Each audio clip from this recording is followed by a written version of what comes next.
गांव के एक कोने में एक पुरानी और वीरान गली थी जिसे लोग चुड़ैल वाली गली आकिशने बीस डेईलीस कहते थे। रात के वक्त कोई वहां से गुजरने की हिम्मत नहीं करता। लोगों का मानना था कि वहां एक चुड़ैल रहती है जो अंधेरे में घूमती है और अजीब अजीब आवाजें करती हैं। उस गली में हर रात कुत्तों के रोने और अजीब सरसराहट की आवाजें आती थीं। घरों की खिड़कियां बंद रहती थीं और गांव के लोग जल्दी सो जाते थे। इस गांव में एक आदमी था, हरिप्रसाद, जो खुद को गांव का नेता कहता था।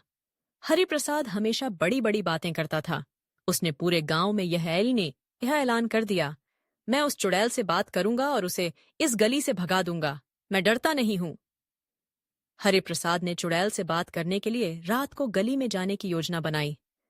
उसे लोगों के बीच अपनी बहादुरी साबित करनी थी।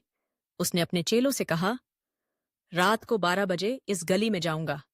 तुम सब देखना, मैं उसे समझा बुझाकर भगा दूंगा। गांव के लोग सहमे हुए थे। रामू काका, जो गांव के सबसे बुजुर्ग थे, ने हरिप्रसाद को चेतावनी दी, बेटा, उस गली में मत जाना, वो चुड़ैल किसी को नहीं छोड़ती। लेकिन हरिप्रसाद हंसते हुए बोला, काका, ये सब मनगढ़ंत बातें हैं। देखना, मैं सब ठीक कर दूंगा। रात के 12 बजे हरिप्रसाद अकेला गली में पहुंचा। चारों तरफ सन्नाटा था।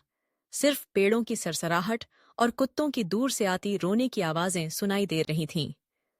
जैसे ही उसने गली में कदम रखा, उसे ऐसा महसूस हुआ कि कोई उसे देख रहा है। हवा अचानक ठंडी हो गई। हर कदम के साथ उसका दिल तेजी से धड़कने लगा। अचानक उसे किसी के हंसने की आवाज सुनाई दी। वह रुक गया। आवाज गूंजते हुए आई, हरिप्रसाद, मुझे बुलाने आए हो? एक सफेद साया धीरे धीरे सामने आया। वह एक औरत थी, लेकिन उसकी आंखें लाल और बाल बिखरे हुए थे। उसने कहा, तुम्हें क्या लगता है मैं यहां क्यों रहती हूं? ये गली मेरी है। हरिप्रसाद ने अपनी हिम्मत जुटाकर कहा, देखो, मैं इस गांव का नेता हूं। लोग डर के मारे यहां से गुजर नहीं पाते। तुम क्यों सबको परेशान कर रही हो? चुड़ैल मुस्कुराई और बोली, तो तुम मेरे डर को मिटाने आए हो? चलो देखते हैं तुम्हारी बहादुरी कितनी टिकती है। चुड़ैल ने हरिप्रसाद को अजीब खेल में फंसा लिया। उसने हवा में उंगली घुमाई और हरिप्रसाद का दुपट्टा खुद ब खुद हवा में उड़ने लगा। हरिप्रसाद डरकर चिल्लाया, ये क्या कर रही हो? छोड़ दो मुझे। चुड़ैल ने कहा, मैंने तो तुम्हें डराना शुरू भी नहीं किया। फिर उसने एक अजीब सी हंसी के साथ कहा, अगर तुम इस गली को इतना पसंद करते हो तो हमेशा यहीं रह जाओ। हरिप्रसाद का चेहरा पीला पड़ गया। वह लड़खड़ाते हुए बोला, नहीं, मैं बस यहां शांति से बात करने आया था।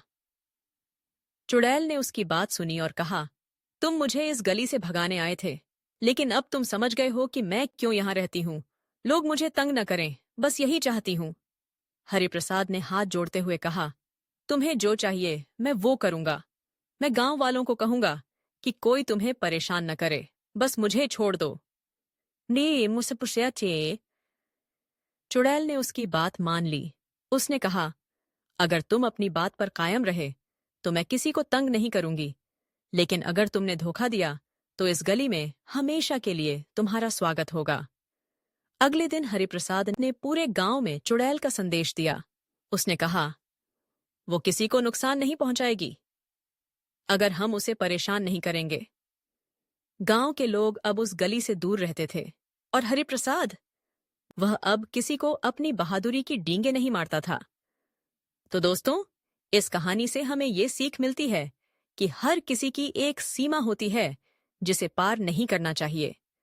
अगर आपको कहानी पसंद आई हो तो लाइक करें और चैनल को सब्सक्राइब करें। अगली बार फिर मिलते हैं एक और डरावनी कहानी के साथ। तब तक डरते रहो, मुस्कुराते रहो।